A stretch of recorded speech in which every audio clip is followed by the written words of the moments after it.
माँ भगवती के चरणों में सादर प्रणाम करते हुए आज के इस वीडियो को प्रारंभ कर रही हूँ। टॉपिक है फूड एंड न्यूट्रिशन का भोजन के कार्य एवं भोज्य समूह। इस पर मैंने भोजन के कार्य और भोज्य समूह पर मैंने पूरा डिटेल्स में वीडियो बनाई हुई है, तो उस वीडियो को देखना। आज उसी से संबंधित मैं आपसे MCQ मल्टीपल चॉइस क्वेश्चंस पूछ रही हूँ और साथ में इसका आंसर भी बता रही हूँ, क्योंकि बच्चे आप मुझसे पूछते हो मैडम क्वेश्चन भी पूछिए और आंसर भी बताइए, तो दोनों ही काम मैं आपके साथ कर रही हूँ। प्रश्न को ध्यान से सुनना। प्रश्न है, पहला प्रश्न है, प्रोटीन का शाब्दिक अर्थ है। प्रोटीन का शाब्दिक अर्थ है, पहला शरीर का निर्माण करने वाला, दूसरा है शरीर को ऊर्जा देने वाला, तीसरा है प्रथम स्थान ग्रहण करने वाला और चौथा है उपरोक्त सभी। इसमें कौन सा ऑप्शन आपको सही लगता है, उस ऑप्शन के बारे में आप बताएं। प्रश्न फिर से दोहरा रही हूँ। प्रोटीन का शाब्दिक अर्थ है शरीर का निर्माण करने वाला, पहला ऑप्शन, दूसरा है शरीर को ऊर्जा देने वाला, तीसरा है प्रथम स्थान ग्रहण करने वाला और चौथा है उपरोक्त सभी। सही उत्तर इसमें से क्या है? प्यारे बच्चों, सही अर्थ है, इसका सही ऑप्शन है प्रोटीन का शाब्दिक अर्थ है प्रथम स्थान ग्रहण करने वाला। बात समझ में आ गई? प्रथम स्थान ग्रहण करने वाला। अब हम देखते हैं दूसरा। बहुत इजी प्रश्न है। जैसा कि मैंने आपको पहले बताया था कि कोई भी कॉम्पिटिटिव टेस्ट देते हो तो 30 to 35% या 25 to 35% तक तो आपका बिल्कुल ही सरल क्वेश्चन आता है। फिर 25 से 30% तक आपका मध्यम श्रेणी का प्रश्न आता है, जो ज़्यादा न कठिन होता है और नहीं ज़्यादा हल्का होता है। और जो 30%, 25 से 30% क्वेश्चन ऐसे आते हैं जो कठिन होते हैं, और जो कठिन प्रश्नों का उत्तर दे देता है वही रैंक हासिल करता है। लेकिन अगर हम सफलता प्राप्त करना चाहते हैं तो ये दो भी हमारे बहुत महत्वपूर्ण है। सरल प्रश्नों का उत्तर और मध्यम श्रेणी के प्रश्नों का उत्तर हमें आना चाहिए। तो चलो दूसरा प्रश्न है, जल आवश्यक है। जल आवश्यक है, पहला अवशोषण के लिए, दूसरा है वहन के लिए, तीसरा है पाचन के लिए, चौथा है उपरोक्त सभी। सही उत्तर क्या होगा? जल आवश्यक है किसके लिए? अवशोषण के लिए पहला, दूसरा वहन ट्रांसपोर्टेशन के लिए, तीसरा पाचन के लिए और चौथा उपरोक्त सभी। करेक्ट आंसर हमारा क्या है? उपरोक्त सभी। बहुत सरल क्वेश्चन है। जल पाचन, अवशोषण, वहन और उत्सर्जन में सहायता प्रदान करता है। इसीलिए कहते हैं कि जब प्रातः काल सो करके उठो तो कम से कम 1 या 2 गिलास गरम, हल्का गरम गुनगुना पानी पियो, जिससे कि मल के निष्कासन में सुगमता होता है। ठीक है। तीसरा प्रश्न है आपका। प्रश्न तीसरा है, मानसिक कार्य करने वाले व्यक्ति को अधिक जरूरत होती है। मानसिक कार्य करने वाले व्यक्ति को अधिक जरूरत होती है, पहला विटामिन की, दूसरा ऊर्जा की, तीसरा खनिज लवण की और चौथा इनमें से जो ऑप्शन है वो चौथा ये है, विटामिन की और खनिज लवण की। जो लोग मानसिक रूप से अधिक काम करते हैं उन्हें कौन सी पोषक तत्वों की अधिक आवश्यकता होती है? बिल्कुल मीडियम श्रेणी का आंसर है, क्वेश्चन है। आंसर है क्या? विटामिन की और खनिज लवण की। जो लोग मानसिक रूप से अधिक काम करते हैं उनके आहार में विटामिन की और खनिज लवण की मात्रा ज़्यादा होना चाहिए, उन्हें ज़्यादा ऊर्जा की आवश्यकता नहीं होती है। चौथा प्रश्न है, प्रोटीन कहलाता है,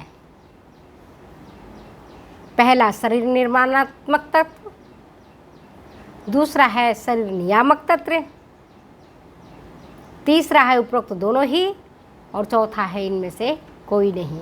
इस तरह के प्रश्न भी आप देखते हैं। तो प्रोटीन को क्या कहते हैं हम? शरीर निर्माणात्मक तत्व और शरीर नियामक तत्व, ये दोनों ही प्रोटीन का काम है। तो प्रोटीन को हम कह सकते हैं कि ये शरीर निर्माण करने वाला है और शरीर के विभिन्न क्रियाओं का इस पर रेगुलेशन होता है, ये नियंत्रण करता है, नियमन करता है। इसलिए प्रोटीन कहलाता है शरीर निर्माणात्मक तत्व और शरीर नियामक तत्व, क्योंकि प्रोटीन ही मांसपेशियों का निर्माण करता है, प्रोटीन से ही हार्मोन का निर्माण होता है, प्रोटीन से ही जो हमारे शरीर के अंदर जो टूट फूट हुई है, कोशिकाओं की टूट फूट हुई है, तंतुओं की टूट फूट हुई है, उन सब की मरम्मत का कार्य प्रोटीन ही करता है। इसलिए प्रोटीन को हम कहते हैं शरीर निर्माणात्मक तत्व और शरीर नियामक तत्व। नेक्स्ट प्रश्न है आपका, ऊर्जा का सांद्र स्रोत है। ऊर्जा का सांद्र स्रोत है कौन सा? ऑप्शन आपके पास 4। पहला है चावल, दूसरा है मक्का, तीसरा है घी और चौथा है सोयाबीन। आपको पता होगा, सब बच्चे सही आंसर देंगे इसमें। करेक्ट आंसर हमारा घी है, क्योंकि वसा ऊर्जा का सांद्र स्रोत होता है। ऊर्जा का सांद्र स्रोत घी है। सोयाबीन से प्रोटीन मिलता है, चावल और मक्का कार्बोहाइड्रेट है जो ऊर्जा प्रदान करता है, मगर घी से जितना चावल और मक्का से हमें ऊर्जा मिलेगा, जितना हमें अनाज से मिलता है ऊर्जा, उससे कहीं ज़्यादा, मतलब लगभग 2 गुना ऊर्जा हमें घी से मिलता है। इसीलिए सूखी रोटी खा के जाओ, आपको भूख लग जाएगी। चावल खा के जाओ, भूख लग जाएगी। लेकिन वहीं आपने पूड़ियाँ खा ली, कचौरी खा लिए, घी वाला हलवा खा लिया, भूख देर से लगेगी। ठीक है। नेक्स्ट क्वेश्चन है क्वेश्चन नंबर 6। छठा क्वेश्चन है, निम्न में से कौन कार्बनिक यौगिक नहीं है? निम्न में से कौन कार्बनिक यौगिक नहीं है?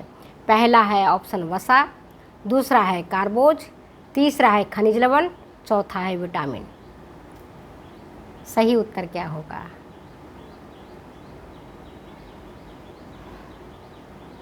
निम्न में से कौन कार्बनिक यौगिक नहीं है? बोलो। मध्यम श्रेणी का क्वेश्चन है। सही उत्तर इसका है खनिज लवण। बाकी वसा, कार्बोहाइड्रेट और विटामिन ये कार्बनिक यौगिक वाले पोषक तत्व हैं। खनिज लवण ही है जो अकार्बनिक यौगिक है।